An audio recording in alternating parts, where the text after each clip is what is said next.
ورحمة الله وبركاته. الحمد لله نحمده ونستعينه ونستغفره ونؤمن به ونتوكل عليه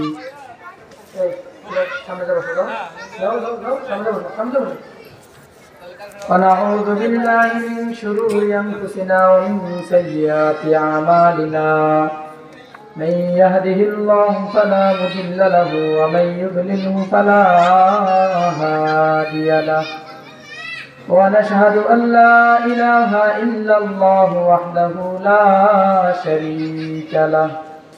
ونشهد أن سيدنا وسندنا وحبيبنا وطبيب قلوبنا ومولانا محمد أرسله بالحق بشيرا ونذيرا وداعيا إلى الله بإذنه وسراجا منيرا. أما بعد فأعوذ بالله من الشيطان الرجيم. بسم الله الرحمن الرحيم. وقرن في بيوتكن ولا تبرجن تبرج الجاهلية الأولى. آمنت بالله صدق الله المولانا العظيم. وقال النبي صلى الله عليه وآله وسلم: المرأة إذا صلت خمسها وصامت شهرها وأحسنت فرجها وأطاعت بعلها فلتدخل من أي أبواب الجنة شاءت، أو كما قال النبي عليه الصلاة والسلام. وقال تعالى في شان حبيبه مخبرات وآمرات: إن الله وملائكته يصلون على النبي يا أيها الذين آمنوا صلوا عليه وسلموا تسليما. اللهم صل على محمد وعلى آل محمد كما صليت على إبراهيم وعلى آل إبراهيم إنك حميد مجيد. اللهم بارك على محمد وعلى آل محمد كما باركت على إبراهيم وعلى آل إبراهيم إنك حميد مجيد. मोमिन जो फिदा नक्श कफे पाए नबी हो, मोमिन जो फिदा नक्श कफे पाए नबी हो, ओ ज़ीर कदम आज बेआलम का खज़ीना, ओ ज़ीर कदम आज बेआलम का खज़ीना।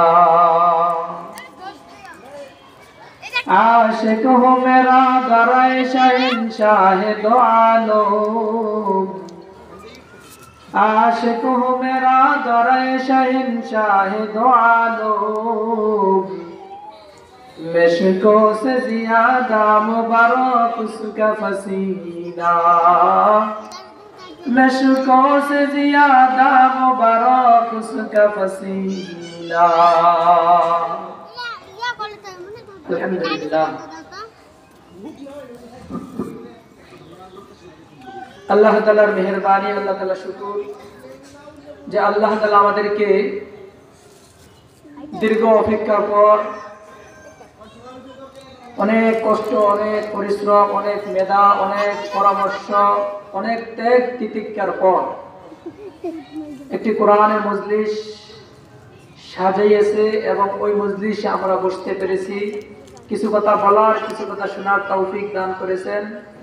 এই জন্য সকলে রবের দরবারে কালিমাতু শুকুর আদায় করি, আলহামদুলিল্লাহ। আলহামদুলিল্লাহ।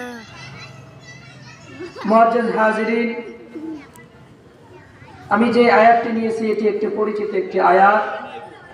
যে হাদিস তেলাওয়াত করেছি এটি একটি পরিচিত একটি হাদিস। আয়াত ও হাদিসের সমন্বয়ে দু চারটি কথা বলে আমার আলোচনা শেষ করব ইনশাআল্লাহ। আল্লাহ তাআলা আমাদেরকে বানিয়েছেন কেন? ইবাদত করার জন্য।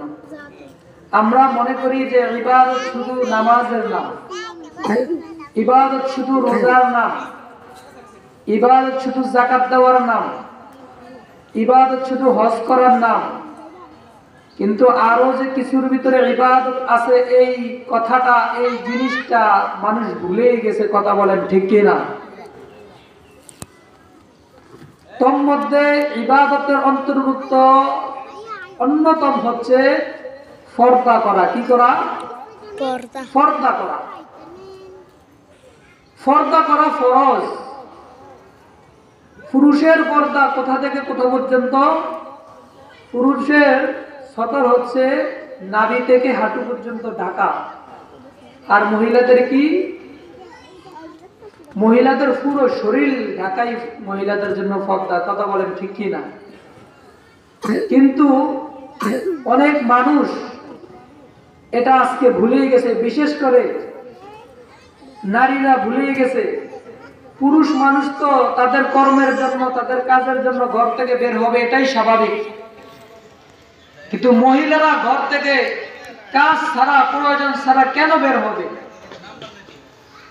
কারণ মহিলাদের তো কাজটা আঞ্জাম দেওয়ার জন্য, কাজটা পরিপূর্ণ করার জন্য মহিলাদের একজন অভিভাবক বানিয়ে দিয়েছেন, যিনি তিনি কে? আল্লাহ।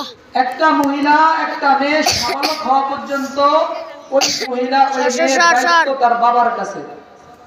যদি বাবা না থাকে, ওই দায়িত্ব তার বড় ভাইয়ের কাছে। যদি বড় ভাইও না থাকে, তাহলে ওই দায়িত্ব মার কাছে। আর যদি মেয়েটা সাবালক হওয়ার পর যদি মেয়েকে বিবাহ দিয়ে দেয়, তাহলে ওই মেয়ের সমস্ত হাজত পূরণ করা, ওই মেয়েকে পর্দার কন্ট্রোলে রাখা স্বামীর দায়িত্ব।